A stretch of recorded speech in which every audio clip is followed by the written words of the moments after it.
What up, everybody? I am your host, JP, and this is my co-host, Josh. Hey, everybody. And welcome back to another episode of the FilmBros podcast.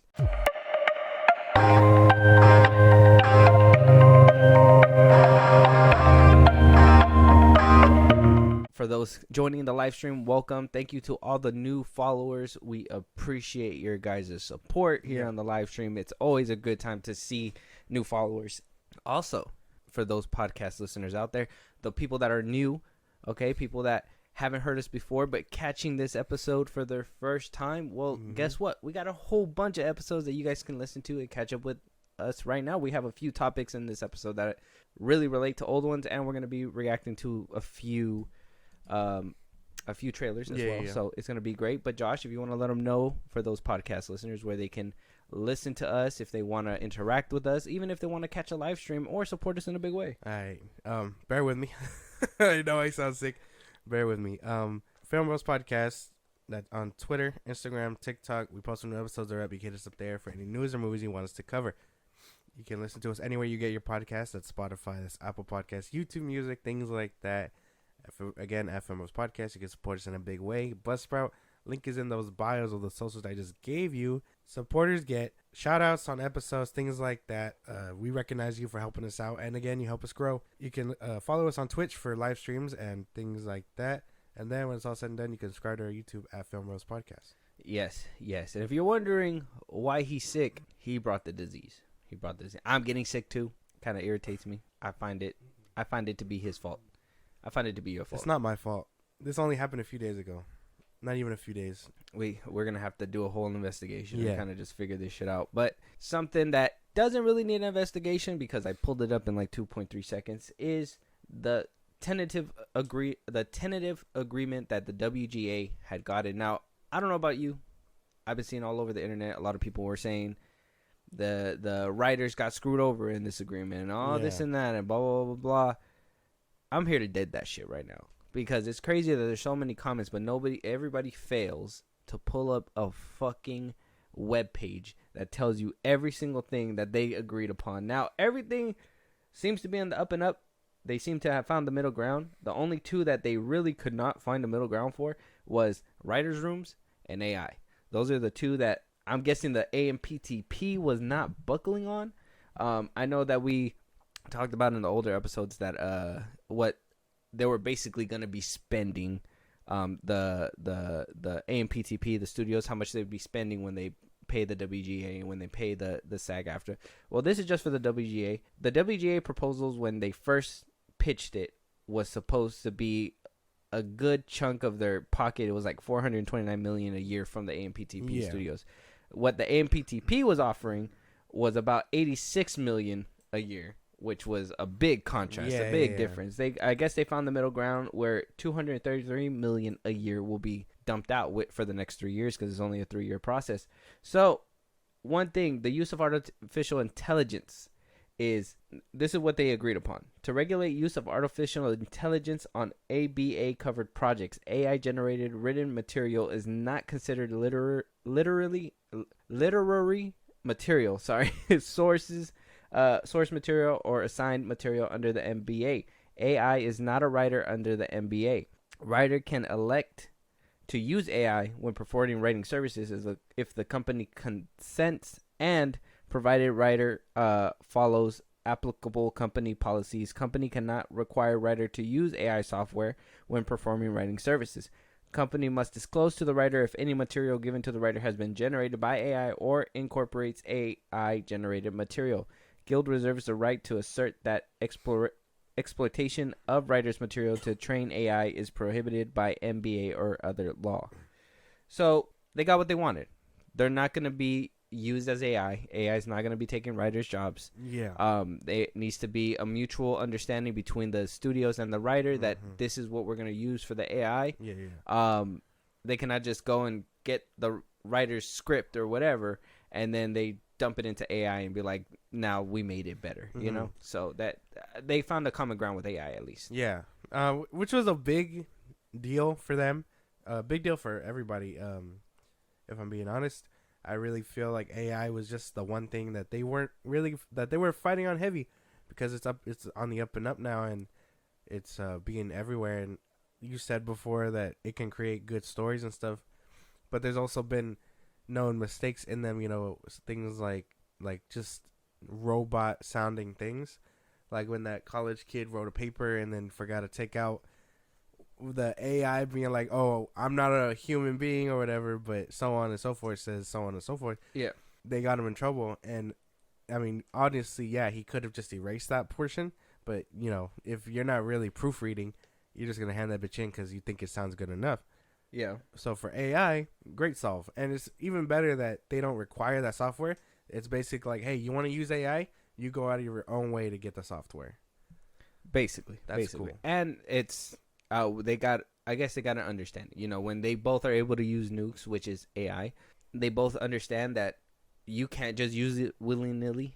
We're going to go ahead and try to find that common ground, and when we're able to, like, use it, not use it, do all these things. So that's a good common ground, I find. So good thing writers got that.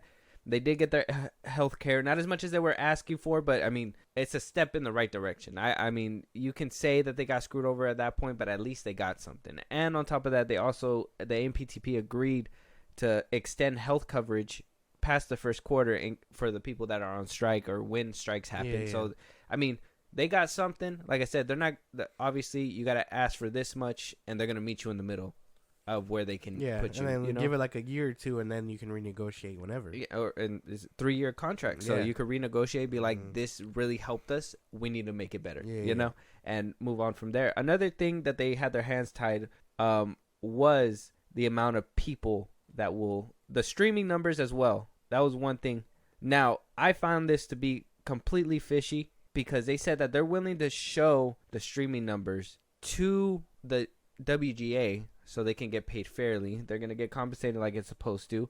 $9,000 for a half-hour episode, $16,000 for a 1-hour episode, $40,000 for streaming feature, over $30 million in a budget. They have bonus structures that are going to start happening on the January 1st of 2024. They're getting a lot, but one thing that they refuse to do is allow the WGA to release the streaming numbers. Nobody can release streaming numbers. Whatever's given is given. You get paid, and that's it. It's confidential between the two of them. Why don't they want to show us the streaming numbers? I think that'll just be problematic for everybody. You know what I'm saying? Maybe as a fan of the things you consume, it'll just be like, it's kind of like when your bosses say, hey, you can't disclose your paycheck with someone, you know, but you go to your coworker and you're like, hey, I'm getting like 16, how much are you making?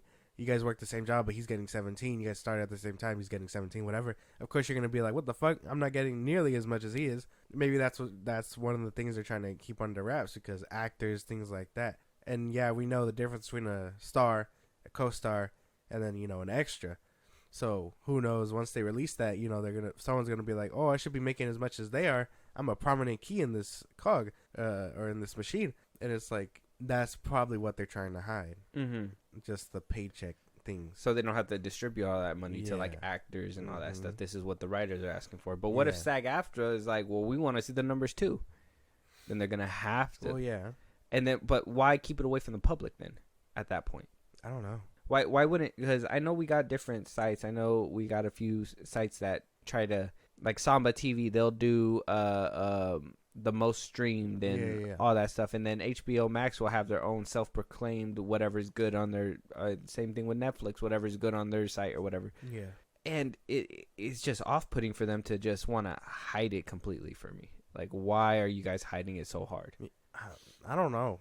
It's a weird thing to ask, because we ourselves don't know. We just consume, and maybe it's just a marketing thing. Maybe this show isn't doing too well, but they'll hype it up like, oh, it's the best streamed show. Yeah. Then to bring in that viewership. But I don't know if it's I don't know why they're hiding it. So lying to the consumers, huh? That could be it. That could be it too. That could totally be a valid reason. It is weird.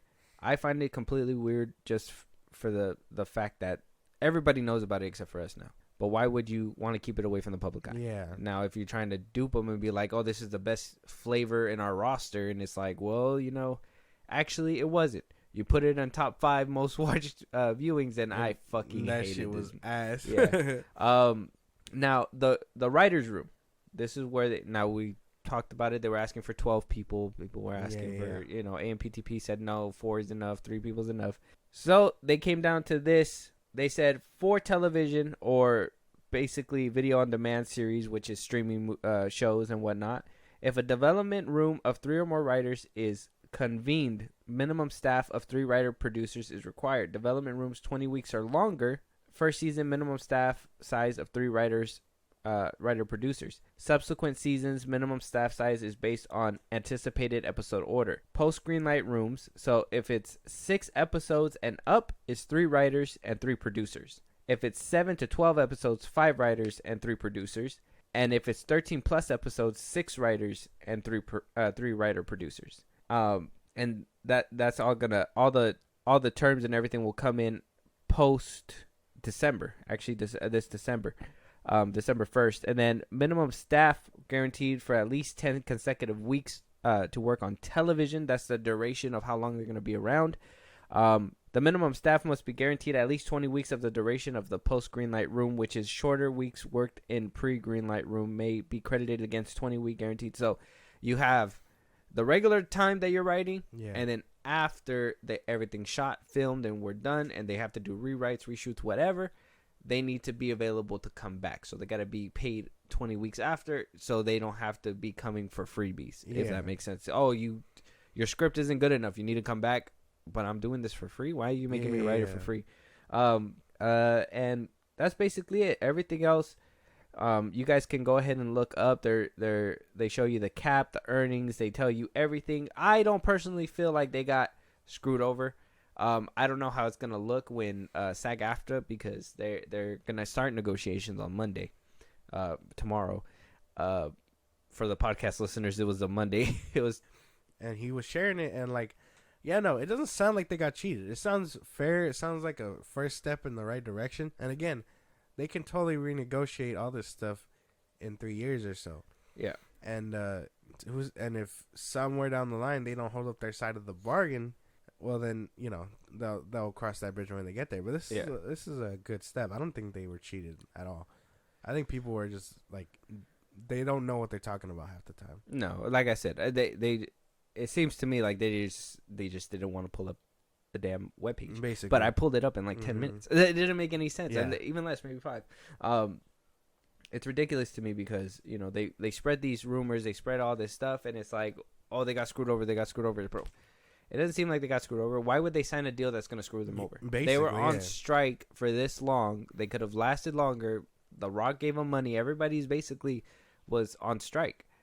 Drew Barrymore jumped the gun. Now she's in trouble. It's like, I mean, they wouldn't have signed this contract and made this deal if it wasn't lucrative to them. Exactly. They turned down so many things. They walked away from the table so many times. There's no way that they were just going to accept some bogus thing. Is it what they wanted 100%? No. We can admit to that. It's not what they wanted 100%, but that's what I mean. You gotta give a little. You gotta take a bit. You know what I mean? That's how it is. You give a little, they take a bit. They take a bit, you give a little, and 50-50. And meet halfway. I mean, and I think they want even more because the biggest thing that they were fighting against was the AI stuff. Yeah. So once they were like, buckled. Yeah. So once they were like, hey, we're not budging once. So if we hear you think about replacing it with AI, and once the AMPTP was like, whoa. We'll take it off the table then. The AMPTP folded. The way they when the negotiations were happening and everybody was like stressed out and they were like, "Oh, this is our best and final offer." I was like, "Is it though?" Because they could walk away at any time right now and just be like, "Yeah, we're not gonna sign this shit." It's not your best and final offer, my ass. Yeah, I'm sure it would have delayed things for a while, but I'm sure a new offer would have came through. Yeah, it would have. Eventually, they would have continued talks. 100%. But like I said, SAG-AFTRA is gonna be continuing the conversation this Monday. Marvel Studios is getting writers for X-Men already. I know that Jeff Snyder decided to post basically some exclusive saying that obviously Marvel's reading with writers. X-Men's one of them. I guess that is in the works. Fantastic Four. James Gunn is meeting with writers. We'll be getting to him in a little bit. for his DC movies. Universal's meeting with writers to discuss franchises. Paramount meeting with writers to discuss top secret developing projects. So everything's coming back together. Everything is coming back to life. Some other people are coming back to life too. We're gonna have to talk about that. You don't really want to talk about too. So I mean, but damn, you got to take the good with the bad sometimes, I guess. Marvel Studios currently meeting with writers to discuss X-Men and where they're gonna go with the X-Men and how they're gonna incorporate them within the larger MCU. Now, there's a bunch of rumors going around saying that Secret Wars is gonna be the last MCU project until it completely reboots and starts a new kind of like flashpoint for the MCU, and that Hugh Jackman might be Wolverine and just be Wolverine up until that reboot, and then they'll just redo everything again with X-Men at the end of it. That we won't even see the X-Men until after 2025, except for like Wolverine and whatnot. Just the the basic characters that supposedly Secret Wars is supposed to be a wrap up for everything in Marvel that came before it, the Fox Marvel, MCU, everything, and then they're gonna start fresh, brand new, basically do what James Gunn is doing and trying to interconnect everything into one flowy thing. That sounds cool. I think it might be time to reboot. 10 plus years of Marvel or the MCU coming to an end. It does have to. I think it does have to sort of. So you're for a reboot? Yeah, I was saying that for a while. Either that or like while the MCU goes, like have standalone movies again, because I would prefer that stuff too. Explore the things that we haven't gotten to explore from comic book heroes and stuff. Like I've always wanted to push for a superior Iron Man movie, like things like that. As far as the X-Men, I hope they change up the team. Like I hope it's not the generic people we saw on the Fox universe. The original lineup? Yeah, like I hope they spice it up. Like it's been through like several iterations now, and the X-Men team in the comics now, there's some people there, but it isn't the same lineup from those movies. You had Storm, things like that. Who's the OG lineup? It's Storm, Cyclops, Wolverine, Beast. Yeah. Is Beast an OG? Yes, he is. Beast, Angel. Yeah, I want to say Jean, and then Charles. Jean and Charles? Well, like Charles, quote unquote Charles.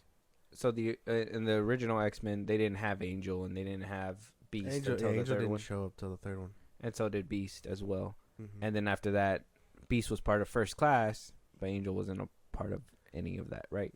So he came in Apocalypse, and then I don't think we've seen him in. He came back in Apocalypse, but he was evil in that one. No, he was in. That was like the first time we seen him in Apocalypse, and then I don't think he was in Phoenix. Yeah, that was it. We only seen him in X-Men 3 and in that one. Yeah. So look, X-Men. I want to see X-Men too, and I know a lot of people. Their big gripe was the fact that we're gonna have to wait until 2025 to see him. That we're obviously gonna get the Fox characters back. I know Ian McKellen was somebody that they're anticipating to come back as Magneto, Michael Fassbender, Professor Xavier. That all these people are gonna be making a return, but people want to see what's next for the X-Men. I think we're all at that point too, basically. And I don't think waiting until after 2025 is the right call, in my opinion. But I do think that they do got to go through a whole wash period, because this whole Phase 4 and Phase 5 is staining their reputation, I would say. Yeah. Kevin needs to take a step back and reevaluate things. And I heard that he's doing that. But if we're going to get a reboot regardless at the end of everything, introducing new characters, doing all this stuff, and then just for them to not be around after Secret Wars or whatever, it just seems pointless at that point. Like, I mean, I was pushing for. I thought after Endgame we were just gonna get that whole reboot. I was pushing for that since Endgame. Yeah, and I was thinking, okay, we already got to the climactic point. Like, how are you gonna bring us back? And I had faith in Marvel that they were gonna do something good with it. But it just been letting me down ever since then. Yeah. So reboot, sure. Maybe do it, or whoever stole the idea. I'm pretty sure James stole the idea from Fahy, or maybe Fahy's taking it from James. Who knows? But we're starting anew. Figure out where the pieces are gonna go. Have that merge into games, animation. Imagine the how booming it would be if you can start anew. Now, I know some people don't want to see origin stories again, but would you be okay with seeing a couple origin stories one more time? Origin stories of characters we haven't seen before. That's about it. What if they go through the Iron Man origin story again? No. But it's a different Iron Man. Well, yeah, but it's not RDJ. Well, yeah, but we still know the gist of how he gets all that stuff or what he goes through. I think they should start off characters established, kind of not. I was gonna say kind of like Spider-Man, but not really like him either, unless they're gonna totally fuck it all up somewhere down the line. But like if they had to do Daredevil or like other people that like they don't know, if that makes any sense, that haven't gotten their time to shine. Like I know they're starting to do that. Like we got She-Hulk's thing and whatever else, but like X-Men and stuff like that. Like not a lot of people know their origin. Granted, the Fox movies never really dipped into that sort of thing. Mm-hmm. But I would have liked to seen that. That like we're getting the Fantastic Four's origin for the MCU hopefully soon. I don't know if Blade's gonna be an origin story. I hope not. I'm pretty sure. It's been a long time since we've seen Blade on the big screen. That has to deserve an origin story. Like I want to see a story for like OG Iron Fist. Like I know we've seen him, but I don't want to. You think they're bringing back that Iron Fist from the Netflix? I hear he's been getting ripped to possibly come back, and we know Bernthal's coming back. So yeah, Charlie Cox is back. We know that girl's coming back too. What's her name? Forgot her name. Who? Have you ever watched that show? Jessica Jones. Jessica Jones. I was like, what chick? I was gonna say Jones. Echo. I was like, who's talking about? I hope Luke Cage comes back too. Yeah, he was good. Yeah, I like him. But yeah, Echo having a 2024 release is crazy. Yeah, and they're still like fast track that bitch. And they're still planning to have it binge. Mm-hmm. So that's scary. That's interesting. They like totally abandoned that show. I'm telling you, man, they had no faith in it. Same thing with. I'm pretty sure the same. Well, I don't know. Apparently, Fahey really cared about Agatha. That's dumb. Yeah. Why would we give two fucks about her? I don't know, but he really had like some. From what I'm hearing, from what people reported, it sounds like he's not cooking. Like he's in love with this character for some reason. What the fuck? Yeah, like when Agatha all along was like happening. Like, I think the internet swayed his ass because it was a lot of like, oh, you know, we unironically like this song. We all knew she was a villain. Yeah, we all knew. There was like Agatha all along. Yeah, we know. We didn't know she killed the dog, but damn. What'd she do? Twist his neck? Why didn't they show that? That would have been cool. That would have been fuck. That would have been terrible. Just like damn, we gonna put these characters through development. Yeah, exactly. And then that could have been like a horror movie scene for Guardians of the Galaxy 3 on that one planet. Damn, crazy. You see what I'm saying? Like that? Come on. Nah, man, you don't want to be a part of that. Oh, I don't want to be a part of that mess. Yeah, no. But I waiting till 2025 to see X-Men again is insane. Like I think that's so dumb. Cause I know if Fox still had that bitch, we would have gotten more, good or bad, regardless. But we would have had some by now. Okay, to be fair, it sounds like we're not getting X-Men, but we're getting our old X-Men until 2025. That's what it sounds like. We're gonna see in Deadpool 3. We're gonna see all the Fox characters. Do you want a new like Logan, or do you want like X-23? I want a new Logan. But that's because I grew up with Logan. And I kind of want, I know a lot of people are like, oh, we want the comic accurate short king Logan, whatever, blah, blah. I don't care about that. I just kind of want to see him interacting with like Iron Man and interacting with Captain America. That's why my thing was, I knew they didn't have the rights for X-Men, so I wasn't really worried about it at the time. But once they acquired Fox, I was like, my thing was, well, now when are we going to be able to see them talk to each other? Yeah. These guys are dead now. What's that game called? Like Ultimate Alliance type stuff. Yeah, I want to see all that stuff. I want to see them interact. Fantastic Four. I can't wait to see Reed Richards finally talk to somebody that's not a main character in his movie. Like I want to see, I want to see somebody else involved. Like one thing that I'm telling you, we're at the cusp, bro. We're almost there. Was that one deleted scene in Fantastic Four when he made the Hugh Jackman like Wolverine face when he was over here like, oh, I'm not manly enough or whatever, and they totally deleted it. Yeah, that would have been so cool to have like seen that as a child, but you know, you got what you wanted as a kid, and I got it when I was a teenager. So I guess who went through more abuse? That's funny. Yeah, but you got the MCU and you're over here crying. I don't want to. What? That's right. That's right. You got the X-Men right here, bro. At the palm of your hand, bro. I had a wish in my dreams like this with my hands together. Lord, please be a day where Iron Man, Captain America, X-Men, all the Logan people, whatever, Thor, all them can meet. I got it when I was a teenager. He was like, your prayers are answered. Belated, though. Your prayers were answered as soon as you were born. You were just like, oh, Iron Man and Captain America talking to each other. This shit's not cinema. Like, what the fuck? How do you do that as a baby? That's not cool. I feel like I did it all right. The first Avengers is in cinema. You don't what? Yeah. I swear. See, and it's people like you. It's people like you. The first one is in cinema. It has not held up. First of all, it did not hold up. I will say that. But it is cinema. You're like not gonna tell me the first ever superhero team up film with like well-known characters like where you saw it built up is not peak cinema. It's not peak cinema. It looks like a sitcom. It's shaded weird and things like that. Joss Whedon, thank you for giving it to us, but it hasn't aged like fine wine. First of all, don't ever think that man again. I'm not saying him. What? He made it. I get it. You were kind of just glazing it for a second right now. I'm not going to say his name. He's like the boogeyman or like Candyman or something. You don't say that. You don't say his name in the mic 3 times. He'll pop up right here. What the? Yeah. Your face is going to end up in Wonder Woman's boobs somehow. Oh, wait. Pause. I don't. I think I prefer Age of Ultron over the first one. Well, I know they say obviously, well, yeah, because that one got more production value, but the first one was like groundbreaking. That scene in the forest where Thor fucking lights up Iron Man's suit and he gets more power from that. That's iconic. That is iconic. Thou weareth mother's drapes in the park, bro. That is iconic. RDJ bannering with Thor, like the medieval Thor. That was nice. That was clean stuff. Captain, blinded by nostalgia. Fucking Steve Rogers walking out of the jet saying like there's only one God, ma'am, and I don't think he's dressed like that. Fucking straps his shield and jumps out the damn plane.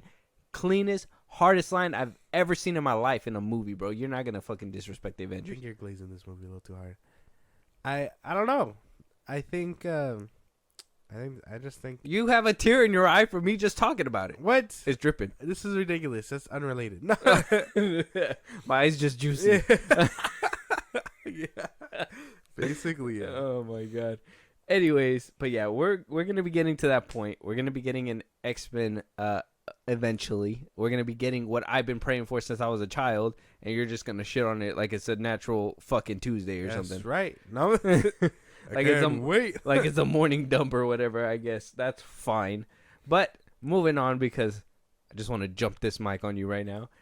We did talk about Halloween being discussed, and we were hoping that it was going to be a movie, but apparently A24 is leading the bidding war for the TV rights to make it a TV show. Now, we already know, I think we talked about it last week. We thought Paramount was in the rights for the movies, and I'm pretty sure that's probably the case. Paramount's probably leading the charge for movies, but for the TV film rights is going to... It's a big mumbled up, jumbled mess. John Carpenter had the rights in the beginning. Obviously, Miramax helped produce it with the help of Mustafa Akkad. Yeah. The three of them moved together in unison until the third movie, where he signed the rights. John Carpenter signed the rights away to Mustafa Akkad and Miramax. Miramax basically owns the TV rights, but TV is obviously worked by somebody else. And that's by Trancas, the sole owner of the television rights. From what we understand, there is a massive bidding war, it says right here, going on for the television rights right now, with several different parties interested and eyeing for the chance to bring Michael Myers back to life. We're hearing exclusively that A24 and Miramax are the two main parties currently in battle for the TV rights, and that A24 is currently leading the charge. So Miramax wants to put it on their own little TV site, which I think it's like a Lionsgate extension. That is probably not going to happen. A24 is signed with Apple TV, so they would probably get more coverage from streaming from Apple TV. I don't know, man. I kind of want it as a movie. If they wound up doing it as a movie, but then going ahead and having a TV show right underneath it, it could be kind of like what they're doing with Godzilla right now. with the Legacy of Monsters. Yeah, They're just trying to find a home to put the TV series, and then we're gonna see TV and movie go together. Yeah. But on Paramount's dime. But Apple might not be too happy about. I'm not sure about that. Yeah, I don't know how to feel about this either. I don't want a TV show of Michael.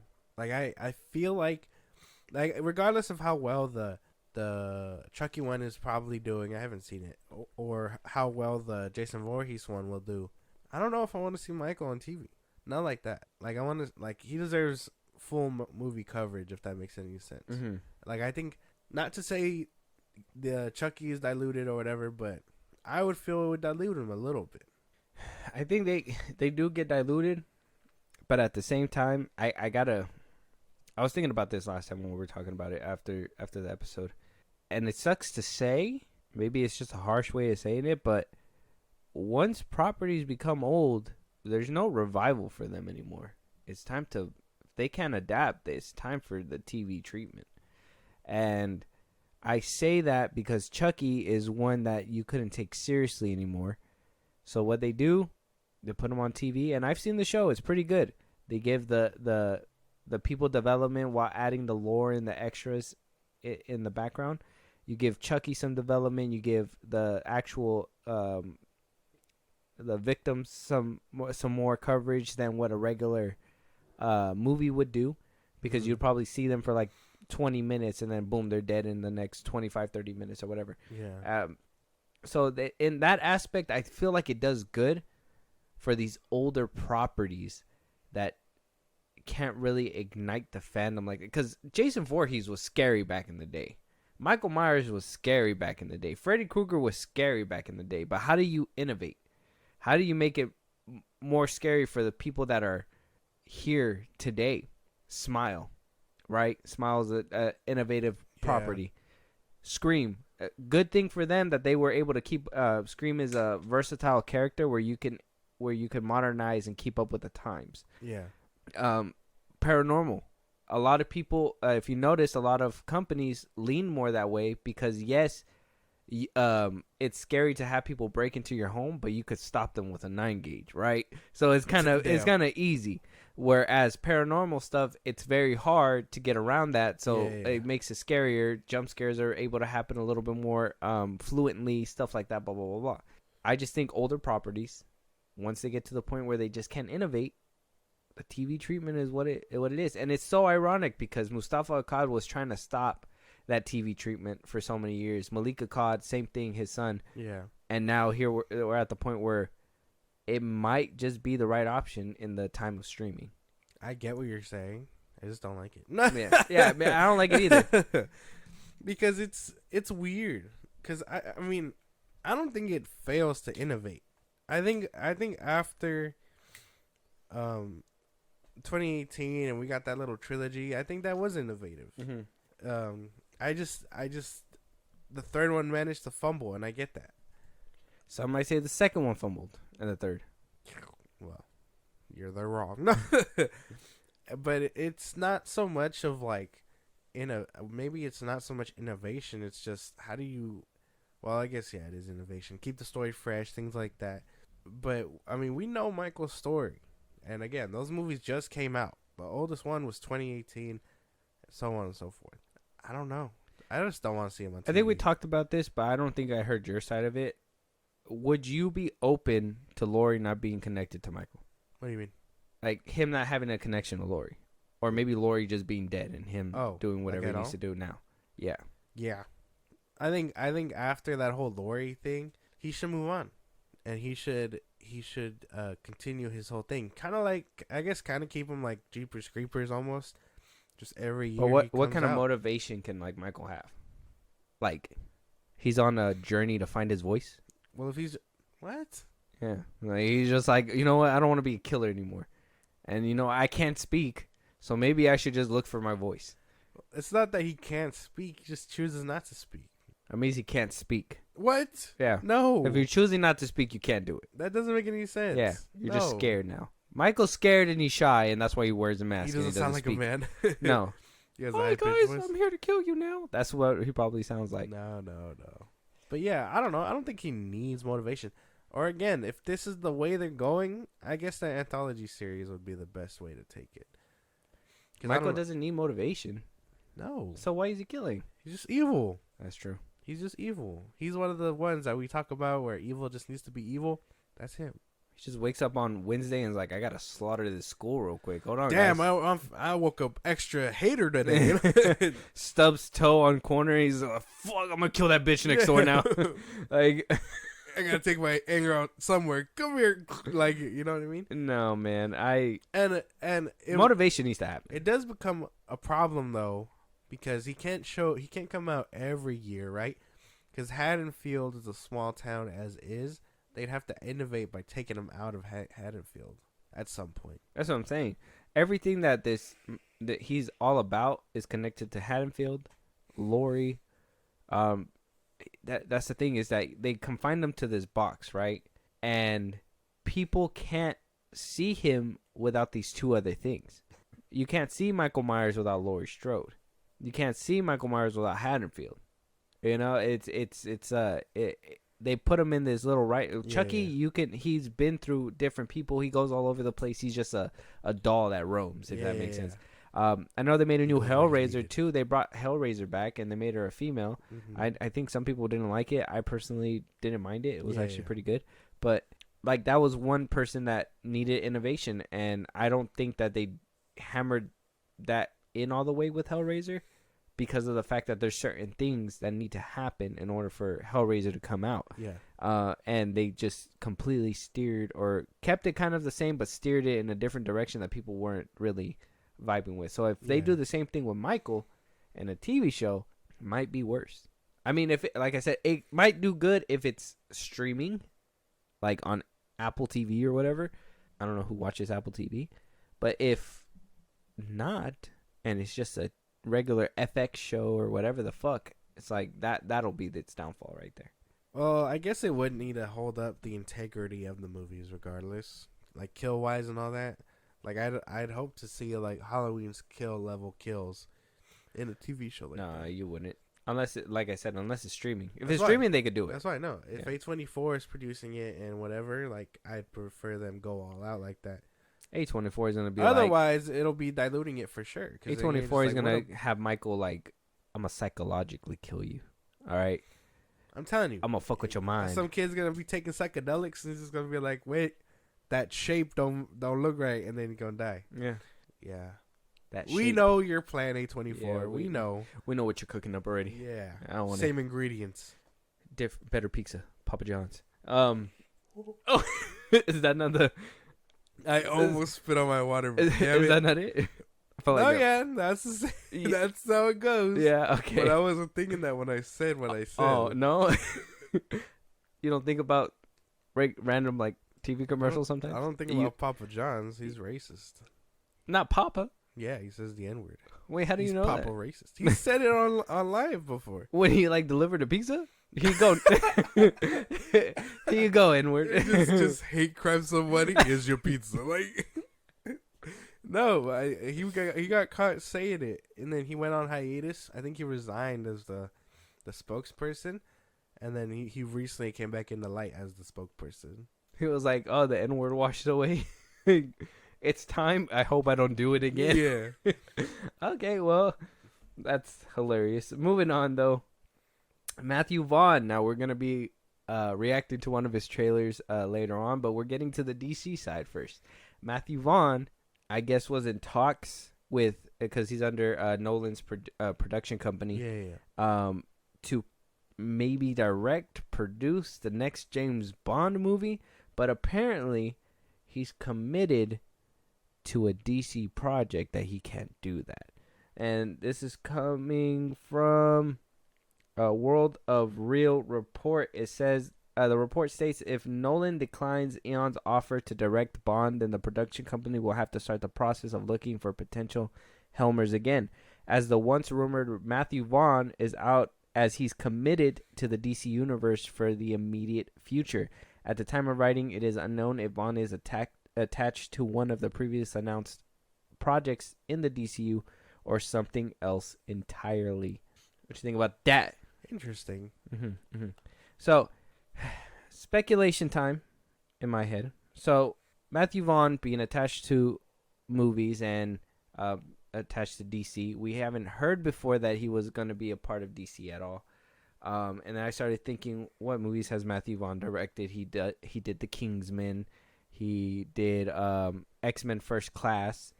He's doing the new Argyle movie. He did Kick-Ass.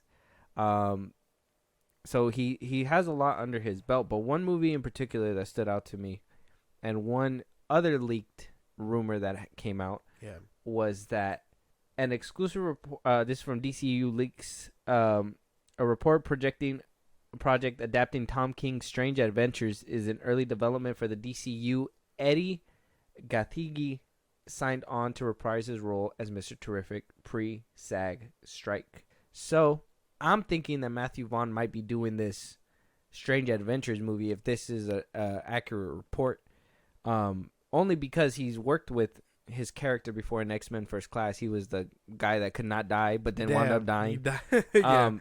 Who is playing Mr. Terrific for the DCU. Okay. We had found out about this casting months before. You know, with the dude on Twitter, he was seasoning himself, you know. That's what I'm thinking. After these leaks came out, I kind of made a connection. I was like, he worked with him before. He could be doing another team-up movie with him, a part of it, Mr. Terrific. And I don't know. What do you think? Too far-fetched or? Makes sense. Could be a thing. I don't know. I really don't know how to piece it all together. It's weird how all this stuff comes to light. If it's undisclosed, wouldn't they have just been like, "Hey, he's doing it"? If Strange Adventures is already like confirmed, wouldn't they just tie his name to it? Oh, you can't. It's still SAG strikes going on. Oh, but he's a director. Yeah, but you can't. And we're gonna get to it in a minute right now. But if you notice, James Gunn was kind of dry before, right? He didn't say nothing. He didn't talk about anything. There were certain things you can't do when a movie is in early development, because the only way that you can really promote said movie is if you say that these actors are attached to it and say these writers or whatever, this plot storyline, blah, blah, blah. So pre-strike, he probably had signed them on, but there was no writing credits or anything. So now the writers are back in the room, and that's where these leaks are coming from, because they're starting to develop that movie. But him as a director, if James Gunn were to be like, oh, Mathew Vaughn's going to be directing this movie, then people are going to be like, well, who's attached to it? Who's writing it? And it would have been this big ass ordeal that it wasn't going to work out. So until that SAG strike's over, I don't think we're going to hear 100% everything that's happening. But I'm sure since the writers are back in the room, if they're already pitching scripts for this movie, that's where word's going to get out. Okay. That makes sense. I could see it happening. Or it could totally be a different project in general. It could be. A Mathew Vaughn style within the DCU might make me might make me like it. Like, yeah, give him someone badass that could clear out our room, kind of like the Kingsman did. Deathstroke, that would be cool. Yeah, I'm not sure what have you read this comic before? Strange Adventures. I heard it's an obscure comic and it has obscure characters. You know, James Gunn's Stinge. Yeah, no. I'll have to look it up. Yeah. I haven't seen this before either. A lot of people in the comics are like this guy right here in the top spot. All Tom King stories with less known characters should be adapted. Supergirl is confirmed. I hope the same happens for Strange Adventures, Mr. Miracle, and Human Target. Who the fuck? Why? So the characters could be destroyed again? Somebody underneath it. It's funny, but it's the truth. That's what James Gunn does. He picks up these obscure characters and brings them into light. And yeah, he wrote a whole book about them.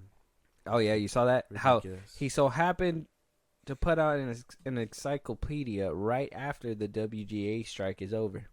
Yeah, I'm just saying. It just so happens. Yep. You know, it's okay. I understand that people are still gonna do their work on the low. I get that. No, there's no cameras behind closed doors. Obviously, people are gonna be doing their shit regardless. I'm sure Gunn was doing rewrites for Legacy while during the strike too. Yeah. He won't come out and admit it. Well, why would you incriminate yourself like that, right? So I'm not saying that it's terrible, because I'm sure these writers as well, even though they were off work, I'm pretty sure they had some listing of whatever is going to happen in Hollywood, and they were cooking. As soon as the light said green, they took it straight to the studios and they started talking. So I mean, you can't really be mad at the guy for doing that 100%, but at the same time, you can tell. Like, you can't make it blatantly obvious like that. And you're going to see right now how blatantly obvious it is, because he is also coming out saying that there is a bunch of characters that are going to be the same. Like, he basically came out and just started talking all over again, all over Threads, actually. Yes. He's keeping off of Twitter. He is so scared of Twitter, man. It's hilarious. He basically got asked a bunch of questions, and I have all the threads screenshotted right here. Oh, boy. Yeah, so I have them all right here. I'll go ahead and I'll read them off for you.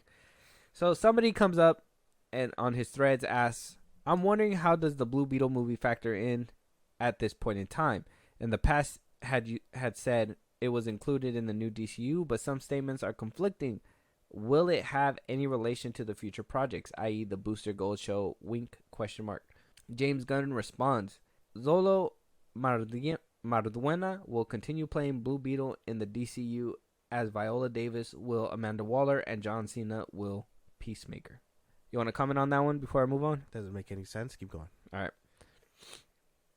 He replies on Threads to another user saying, you said the DC Studios movies and canon start with Superman Legacy. I and many others are still confused. James Gunn responded by saying nothing is canon until Creature Commandos next year, a sort of aperitif to the DCU, and then a deeper dive into the universe with Superman Legacy. After that, it is a very human drive to want to understand everything all the time. But I think it's okay to be confused on what's happening in the DCU, since no one has seen anything from the DCU yet. Oh, boy. What do you think? That makes no sense. Oh, James Gunn, you fool. Come on, give me your thoughts. I know everybody was defending this when it first came out, and I was like, how? How the fuck does that make any sense, man? The characters returning, sure, Peacemaker, whatever. But how can you say that some character plot lines will be the same or and intertwined from before, but it's all supposed to be fresh? Like, how does that work? Well, I'm gonna tell you what he said, a sort of aperitif to the DCU. That's what he says in the quote. Saying like an opening, that means like an opening to the DCU, right? Like you can have an open interpretation and then get a deeper dive, right? Like you can think, oh, this is happening, but not until movies come out after will you get that deeper dive and find out where everything is supposed to be set and what is canon and what's not canon. Okay. He goes on to say, and yes, some actors will be playing the characters they've played in other stories, and some plot points might be consistent with plot points from the dozens of films, shows, and animated projects that have come from DC in the past. But nothing is canon until DC and Legacy. And he puts that little mermaid emoji after Legacy every single time. I'm just wondering what that means. So now a lot of people are confused about that, because I don't think a lot of people Google what aperitif was, and I don't think a lot of people really understand what he means through text. You can't really talk to people through Twitter or Threads or whatever and get people to understand. Yeah. So you're just talking in the air. But he says different plot points from different animation movie shows. So you might see an origin story yet again, but it's going to be told in a different way. And there might be certain plot points that are the same. Like Superman dying is a plot point. Or let's say Superman dying is a plot point, right? Superman dying is a plot point. Like Kent, his father, is a plot point. Superman's home is a plot point. You know what I mean? Like certain things can happen that were the same. Yeah. But other things are going to be different. So you can see that Superman left his home planet because it exploded. And that happens in every single universe. So this one is obviously going to still rip off that, but his journey is going to be different, kind of thing. Does that make sense for you? Or that makes sense, but at the same time, is it really that same concept if Peacemaker's getting a season 2 and we know that's supposed to continue off the DCEU, and assuming Blue Beetle is part of the DCU, things like that, like, you know what I mean? If these things are set in the DCEU and they carry on to the DCU, that's cherry picking still. Yeah, because if you get Peacemaker season 2, we have the Justice League at the end of that fucking movie, man. So it's like we have Aquaman and Ezra Miller. That's not our Justice back? League. Are they bringing them back? Yeah. Like, this is where it gets confusing for the people that are super invested. General audiences, they're gonna be, I feel, even more confused, right? Yeah. And this is what this user says as well. Seriously though, why would we invest time and effort in yet another shared universe? Just build on what's already there with slight course corrections as needed. James Gunn replied with, if you think of anything as investing time and effort no matter what shared universe, you definitely shouldn't be. Every story should be enjoyed and working and worth partaking in and itself without its attachment to an outside world. If it feels like homework, screw it. Shared universes should add fun to the individual stories, not the other way around. The individual stories and characters are much more important to me than the connections between them. Does that ease your mind a little bit? There is a few things in there from James Gunn. Does this give you a little bit more appreciation or a little bit more hint that he's taking some time and actually caring about these characters? Depends on the characters. You know what I mean? Depends on what aspect of which he's handling them. The way he handled everything else up until this point, or I guess Superman, I haven't really enjoyed. And it's obscure characters that really give him his place because no one's heard of so and so since the fucking 80s. Of course, it's easy to revamp or whatever, and then comics will pick up that interpretation and just put him in through the comics right now. Mm-hmm. But Superman's been around since forever. Yeah. The last couple of comics, he's been doing some crazy shit. And there's no way that you could be like, oh, this Superman's different because of A, B, and C, but we know Superman is known for X, Y, and Z. You know what I mean? Mm-hmm. But it's easy to take someone obscure and be like, oh no, yeah, he's different now. He's cool. He's with the times, you know. He's with the shits. Like it's different. So of course, he's gonna put time and care and effort, or whatever, to change someone we haven't known since, again, the 70s or 80s. But can he do the same with known characters? That's like the issue. Superman and all them. Batman, Wonder Woman, things like that. That is going to be the issue, and that's going to be the problem. Maybe that's why he has Andy Muschietti at the helm. But in all realness, like, I try, and I want to give James Gunn his fair shake. That's the only thing for me. I think this is me trying to convince you to give him his fair shake. I know it's not really working. I know that you're very stuck on the way that you are, and that's fine. And that's because of the fact that he's done you dirty for so long, and for some reason you got beef with him. Can't wait for you to Twitter beef with him. It's going to be great. Can't wait for that day. When I read it, the day he replies to my tweets, I'm going to light him up. I'm going to be like... And you know he's going to read it. Yeah. You know he's going to read it. I'm going to be able to see the viewers. I'm going to be like, James Gunn, I know you one of these. I know you won't respond, coward. Like, oh man, I can't wait to get his attention. Damn. Hopefully he doesn't pull a fucking Dylan Dennis on you and just starts... He starts pulling up a big... Oh, God. He's going to get his people on you real quick. James Gunn is confusing people, bringing certain people back. I thought it was a hard reboot, but he seems to be insistent on doing a partial reboot or a soft reboot, which is ridiculous. I think we should just completely wipe the slate clean, but I know he can't let go of his wife. I know he can't let go of his characters, and that's going to be his downfall. In my opinion, I'm hoping for the best, but for a fact, his downfall will be these characters that he insists on wanting to bring over from what he started before. And I get it. It's your creation, it's your baby, you helped it out, but if you don't make it make sense when the movie comes out, because it's just confusing as hell. Creature Commandos and all that stuff is just confusing as fuck right now. And for you to rely your beginning of your universe on a animated Creature Commandos TV show and Superman Legacy, it's like, is that a joke? Are you joking with me? Yeah. Watch Creature Commandos be like really good because we don't know those fucking characters, and then watch 50-50 chance. I'll give you that he fucks up Superman. But we're hoping for the best. Yeah, sure. Oh, okay. Right. As long as you said it, we'll keep moving on. Good luck, James Gunn. Can't wait to see what happens. But Netflix being sued for a Rebel Moon game from Evil Genius Games. They are suing the Netflix company for their gaming contract. Now, there's a whole video. It's right here. I'll play it right now. I'll try to give you the gist of it. It's like a 3-minute video.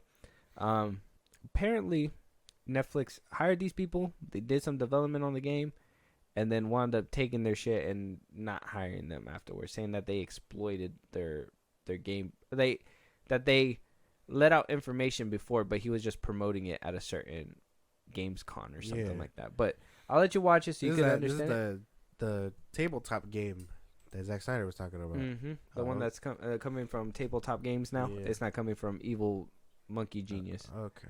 Hi, my name is Dave Scott, and I'm the CEO and founder of Evil Genius Games. We make tabletop role-playing games based on famous movie franchises. Earlier this year, we were approached by Zack Snyder and Netflix in order to create a tabletop role-playing game based on the Rebel Moon franchise. And as you can probably imagine, we were over the moon. We were excited to work directly with Zack Snyder to help fulfill his vision and to make this universe come to life. In fact, he said that this was one of the most exciting projects that he was on because it allowed him and us to be able to fill in the four corners of the universe so that more storytelling can actually happen. So we got to work. We hired some of the best world builders, some of the best writers, some of the best game designers, and we really put together an amazing product. 3 things came out of our work. 1, a player's handbook. 2nd, a game master's guide. And 3rd is a world Bible, combined, totaling over 1,000 pages of history and detail, spanning all the way back to 10,000 years of history for the Rebel Moon world. Of course, we were surprised to find out a month later that they canceled our contract. And they said that not only are we going to take and keep all of the stuff that you wrote, but we're also not going to pay you for it. Their argument was that we breached confidentiality. And what they're referring to is that we actually went to an industry-wide trade show called Gamma Expo in April, and where both of us flew out and co-presented our presentation on the role-playing game in front of hundreds and hundreds of retailers. We told the retailers about the game, we told them what to expect, and we encouraged them to pre-purchase the product. Months later, we were surprised to hear that they claimed that as being a breach of confidentiality. We've asked them to sort of come to the table and help try to resolve this, but they won't. And now, as of today, we are actually suing them in order to make sure that 3 things happen. 1, they acknowledge our participation in the building of the world. 2, that they actually pay us fairly for the work that we did. And 3, that they released this game because it's amazing and you all should be able to play it. Now, of course, they probably think that we're just a small minority-owned business and they can push us around. And that's where they were wrong.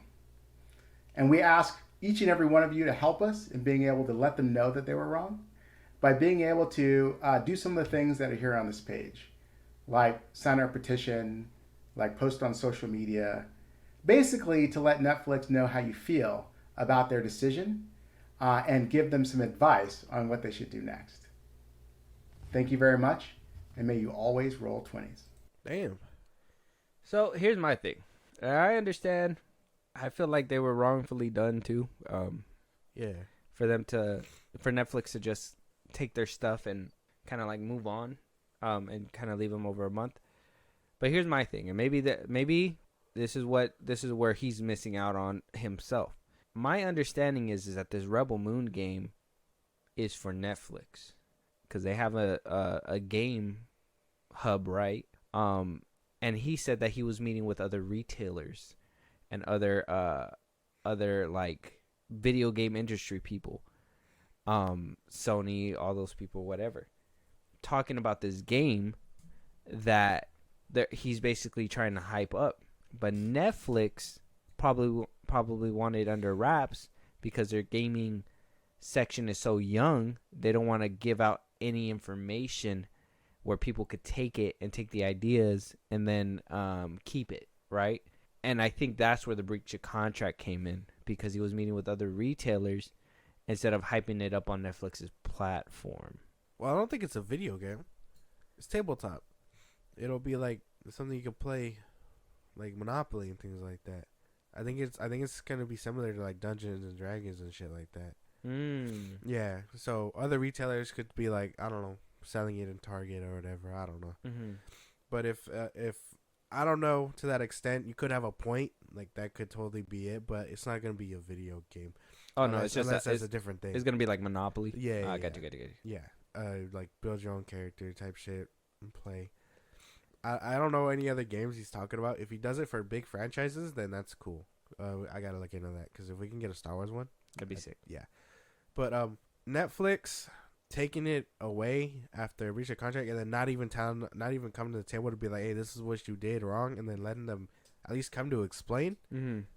That's really fucked up. I really feel like Netflix has been getting really sleazy with its people. They've been getting grimy. I'm telling you, they've been acting up, bro. Even like the whole price hikes and everything that's been happening with them. It's like, what's happening in Netflix? They're being sleazy with their people. They won't release. Well, I guess all streaming platforms won't release their numbers. Like why are they being so like sleazy about everything? I haven't looked it up, but one thing too that happened was that I don't know if you heard about it. If all he told them was to be on the lookout for that or whatever, like that's simple marketing.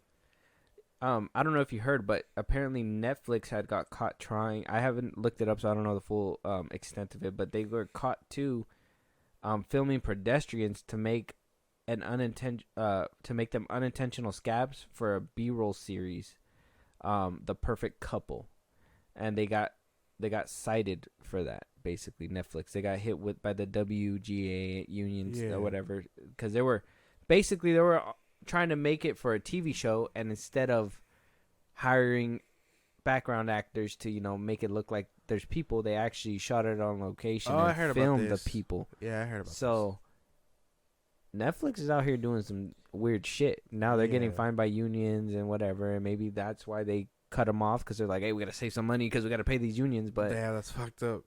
Damn. But this is crazy. This is insane. Especially if they were working close with Zach, like I hope Zach is right behind the gaming company with this. I haven't heard nothing from him either.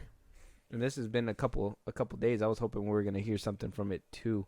Hopefully by Monday we hear something, because I think this came out on Friday, but Zach hasn't came out to say shit. Okay.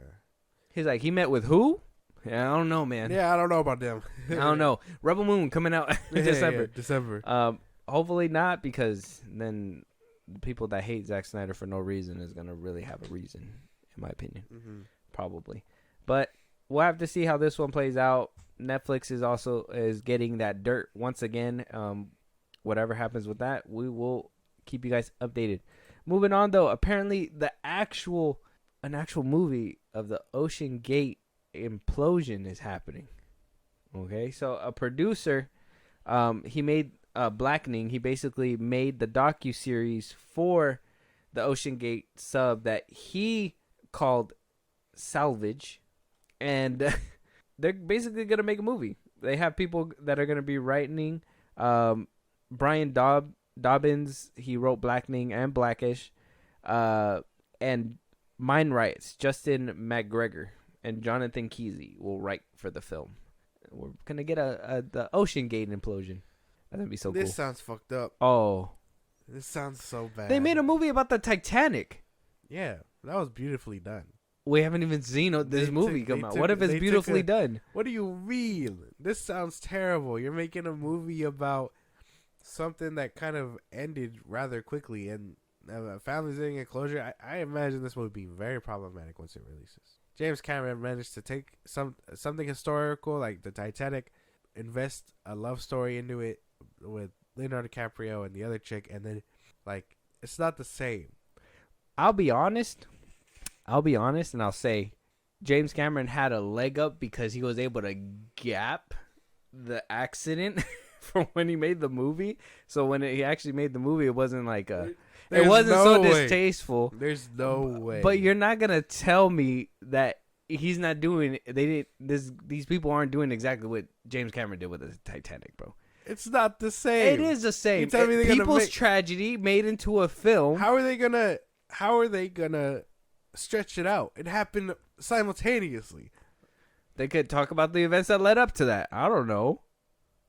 And then eventually they get down to the sub, and I prefer. We're having a great time, and I don't know. They have a moment where they're in front of the, holding the controller. Beautiful music's behind, and it's just that. It's just a JPEG image of that getting crumbled up.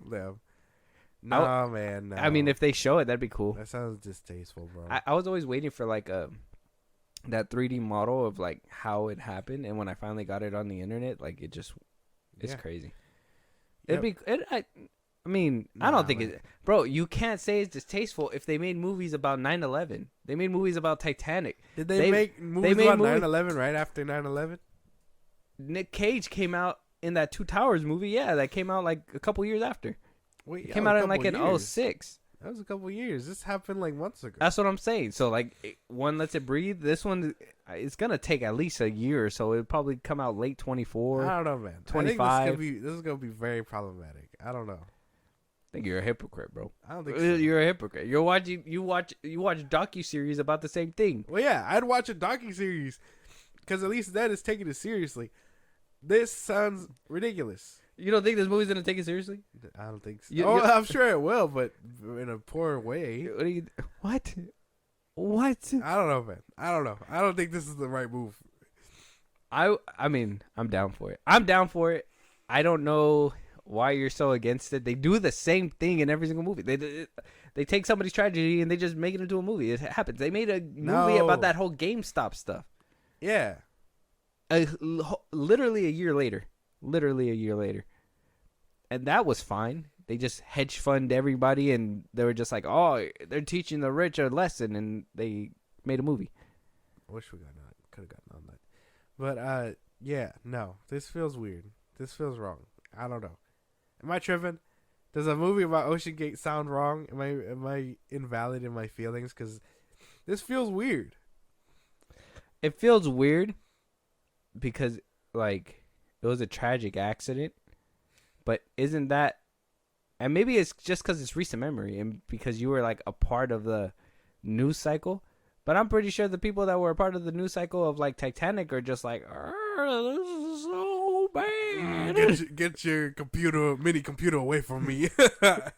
Get your blue blobs away. Get it away. I don't know what any of this means. It's too bright. It hurts my... no. I don't think that's fair. I don't think it's distasteful. I mean, obviously they're all distasteful. I think they're all distasteful because it's all about like tragedies that happen. But at the end of the day, somebody's got to make the movie. James Cameron passed on it. Yeah, because he knew it was disrespectful. Maybe he thought there wasn't enough movie to go around. He's like, I can't get jiggy with this shit. How am I gonna have them have an emotional? Well, I mean. There was a father and son on there. You can make that an emotional tie. You just slowly see each other get crushed. You're just like, it's like slow mo. Oh my god! Real quick. I don't know. This all sounds bad. Yeah, you're not helping the case. I mean, I wouldn't know how to make a movie about it, but I'd be okay with a movie about it. Especially, imagine the visuals of seeing that though. That's what I'm telling you, bro. It might be. They didn't get that far into the ocean before they blew up, man. Yeah, they did. No, they didn't. Yeah, they did. No, they didn't. They went to like, I think they said like what, 400. That's deep. That's where pressure gets heavy, bro. Well, no shit. We know that. That's obviously where pressure gets heavy. I don't know. I don't think so. This sounds wrong. Okay. All right. That's fine. We'll move on for now. When it comes out, but when we see a trailer, okay, we'll have to see a trailer. Yes, sir. Oh, we got to see who's casting. Oh, if Leonardo DiCaprio's casting this movie, he would not touch this. He's like, oh, Titanic 2? No, he's gonna be the dude controlling the submarine. How is that gonna go? It's gonna be like, hey, bro, this shit not working no more. Like it don't work. You're gonna just see him in the background like. Bah! No, the father and son are having like an emotional moment. All you hear is him playing with the controller, rattling it like what? Low battery. What did you say? Oh man, moving on though. We got we got 2 trailers to react to, and we got 1 clip. I got a clip from Scott Pilgrim vs. the World. That's one of them because a lot of people are saying that the voices were off. I haven't seen it, haven't heard it, so we're gonna watch it together. But first, we're gonna react to the Percy Jackson and the Olympians teaser. I haven't seen it. Have you seen it? Haven't seen it. Yeah. Did you know the trailer was out? No. No. Mm-mm. You said no. No. Okay. You sound sick, so I can't. I really... know. It's getting worse. We gotta wrap up. But no, I haven't seen it. All right. So let's go ahead and we'll react to this trailer. It's the Percy Jackson and the Olympians. Scared of dentist in the dark. My name is Percy Jackson. Am I a troubled kid? Yeah, you could say that. Bad grades, bullies, all the normal stuff. And then there's some stuff that's maybe not so normal. There you are. You saw something. Something that no one else could see. The stories that I have told you about great gods and half-bloods, they are real. Mrs. Jackson, things have changed. This is all developing a lot faster than we anticipated. Clover, why is there half a goat in your pants? So the important thing is not to panic. Percy Jackson. We've been expecting you.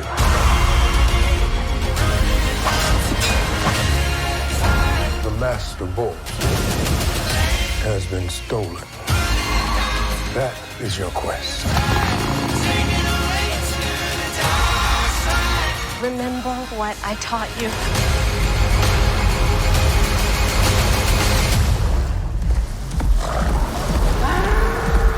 You're gonna need to be brave now.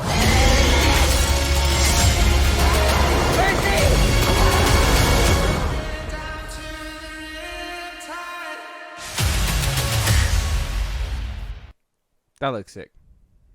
I'm excited. I'm. It sucks not to see the original dude in the first one because I really grew up with him with the first one. Yeah, I still love the first one. But this actually looks good. That scene that what's this scene?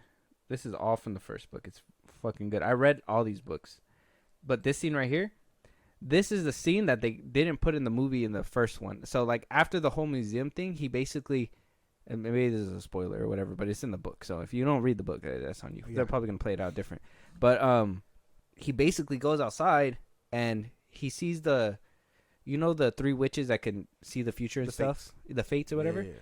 They're basically waiting for him outside and basically talking to him. And then the teacher or whatever winds up coming out. And it's like this big old like ordeal or whatever. But like that whole scene was cut from the original release, and it was replaced by the apartment scene that never really happened in the book. And that was one thing that I didn't really like, and I understood when I think this was the movie that made me understand this and Harry Potter, that made me understood that like film adaptations are not the same as books because they got to take some stuff away to add certain other things, and for it to flow smoothly within the movies. But seeing that this is going to be a more faithful adaptation, especially with that scene alone, like I'm ecstatic. I'm happy.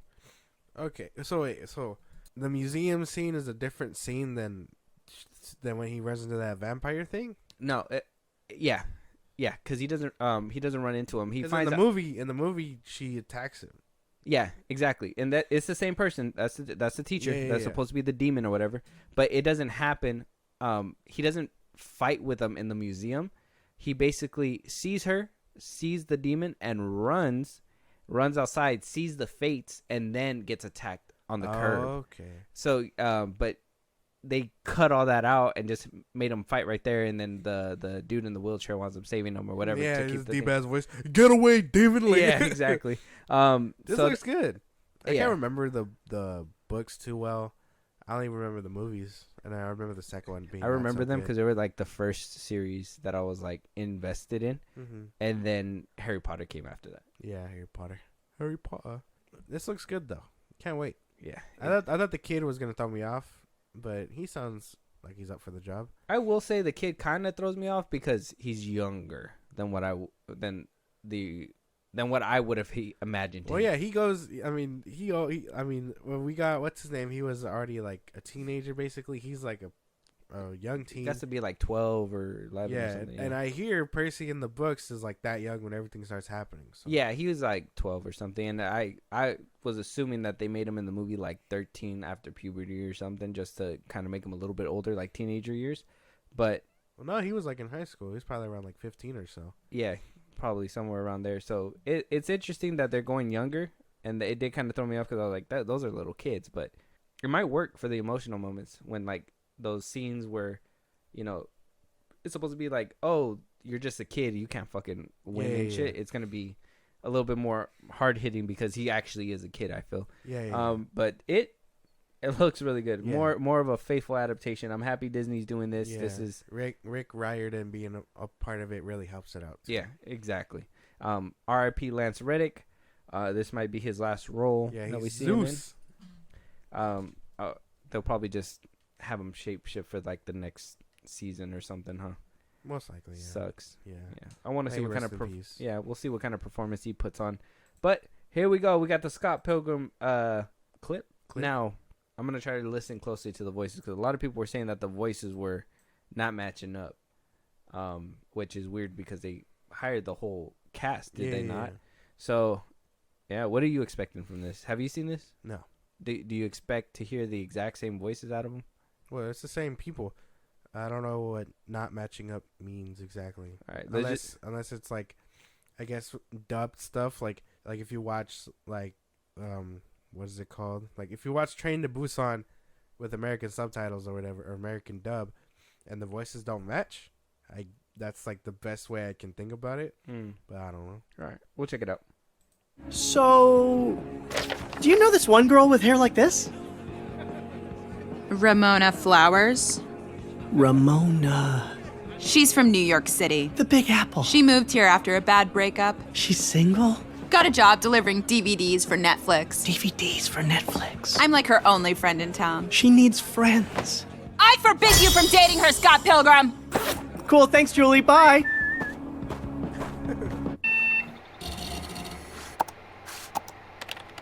Wallace, quick! What movie should I rent? You're banned from No Account Video. You owe like a gajillion dollars in late fees? Not the rental place. I'm using the World Wide Web. What should I rent? Something starring a hot guy. I think I need the name of a hot guy. Fine. Lucas Lee. Best chest in the business. Action Doctor. Let's hope there's a heaven. Thrilled to be here. Ooh, the game is over too. It's over a second time. That sounds fun. But are you waiting for the DVD? It's gonna take a bit. How long could it take?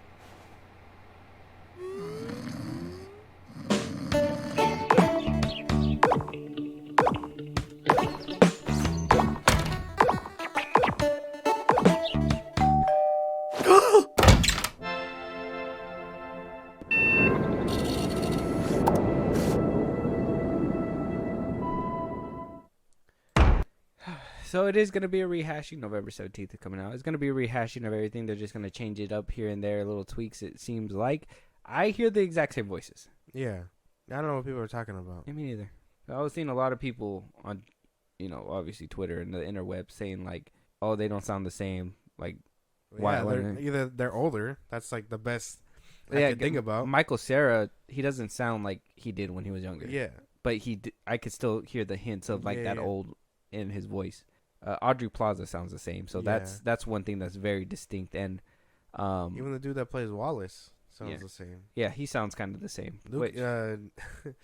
Michael Cera, the other one that kind of sound like he getting old. Yeah, be for real. Yeah, well, I haven't seen him in Barbie, but he looks older in Barbie too. I'm still gonna watch this. I feel like I might just stick to the movie, but I will still give it a shot. I can't wait for this show. It looked like you were gleefully happy. No, it looks good. I can't wait for this show. It's gonna be good. He's just like, bye, Julie. That's funny. That's what humors you. Yeah, that was funny. And I like a lot of the animation. Like it looks exactly like the comics in the game and things like that. I was gonna say I like the little noises, like the little bling and the boom, and like it sounds like they are. Yeah, it sounds like a video game, and I enjoy that. So, one thing that they just didn't let us hear Elizabeth Winston's voice, which was but we know what she sounds like. She's in Ahsoka. I would have liked to have heard Ramona Flowers speak. Yeah, but that's fine. We'll have to wait and see. I'm excited. I'll watch it. Looks good, but I'm down for that. I'll probably be just rewatching the movie. The animation, man, it's just my thing, bro. I don't know why. I know what you're gonna say. Yeah. What? I thought you were gonna take the words from me. I was gonna be like, insert words here. No, I thought you were gonna like take false words out of my mouth, but yeah, I don't know, man. I think you're tripping. Pee pee poo poo. That's what you're gonna say. No. No. But it looks good. Scott Pilgrim out November 17th. Can't wait to see that one. And last but not least, Henry Cavill and his haircut. We are watching the trailer for Argyle, which is Dua Lipa's, I think her film, like her first movie she's ever done. Dua Lipa? The singer? Artist? Yeah. Aren't you the guy who she did the song with the baby? Yeah.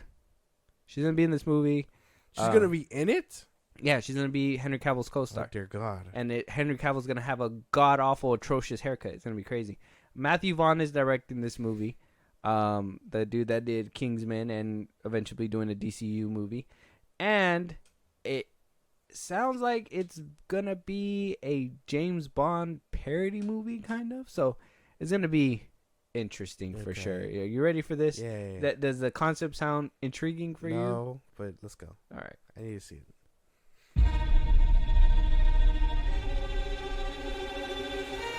I certainly hope you dance as well as you dress. There's only one way to find out.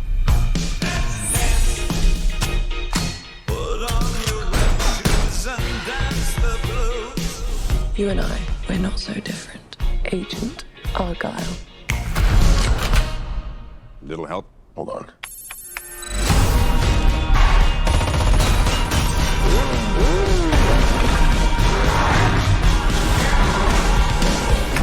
The book is phenomenal, sweetie, but what happens next? It's called a cliffhanger, Mother. Ellie, it's called a cop-out. Whoa! Hey! There's a cat in there! Oh my God, you're Ellie friggin' Conway. Author of Argyle series, Ellie Conway! I am such a fan! Oh, yeah? What is it you do? Espionage. Would you sign my book? Here we go.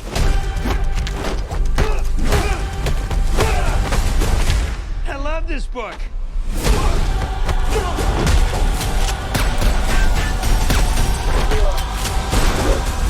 Come on.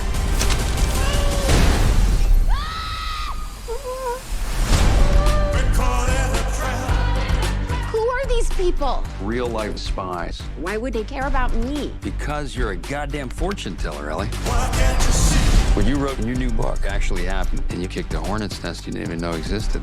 I'm in some really big trouble, Mom. Oh, so now you're experimenting with drugs. I want all assets on them now. I need her to write the next chapter.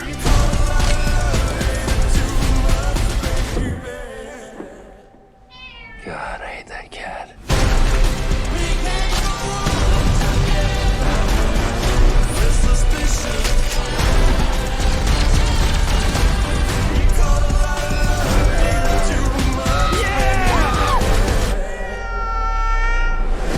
It's time for you to meet the real Agent Argyle.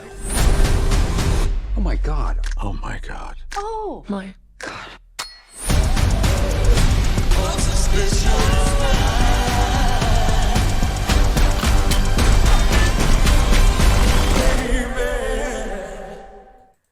What do you think? I'm into that. I was into it. I got a little confused there with the whole where the fuck did Henry Cavill and John Cena and them go? That's what I thought too. So they're gonna be inside the book. There's gonna be real people outside the book. We're gonna be getting it's gonna be jumping back and forth between the book, unless Henry Cavill is really real life Argyle and she just got it right. I don't know. It's gonna be an interesting movie. Yeah, it looked good. Yeah, colorful. Yeah, really good. Matthew Vaughn has a good eye for camera and stuff. But I feel like we gotta address the elephant in the room. What is it? What the fuck was his hair? I was like a big thing when you never seen the behind the scenes picture? No. Well, there was a picture that first came out. It was like a year and a half ago. Oh no, actually it happened when COVID was happening back in like 21 or something.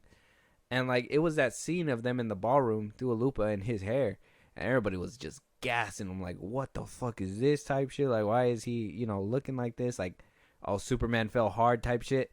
And it went dead silent, and I was like, what the fuck's going on here? Like, the movie never like got spoken about again until this trailer came out. Yeah, and then started making noise about the hair again. And it sounds like he's just trying to go for like a parody James Bond and didn't want to make him too handsome. And my thing is that you're playing a fucking parody of James Bond when people are over here trying to like promote you to be James Bond. Yeah.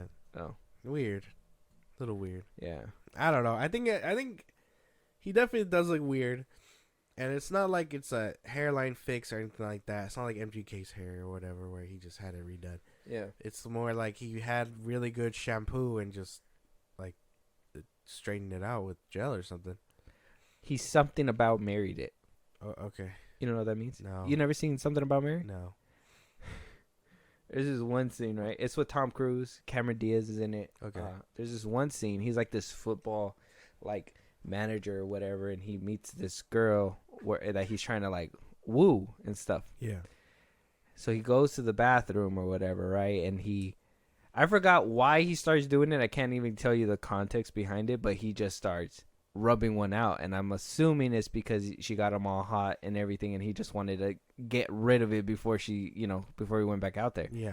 So he finishes up and everything, and she needs to use the bathroom. So for him to hide it, he dispensed it in her hair gel. And so she goes in there to get ready, and she does her hair, and she slicks it back, but it doesn't go down, and she doesn't notice it, and I guess it like comes back up and it stays up like this because she's like, oh, this is really good gel or whatever, and she puts it in her hair and it stays up like this for a good chunk of the movie, and he's just looking at her like, oh, like she just put my stuff in her hair, and it just stayed up.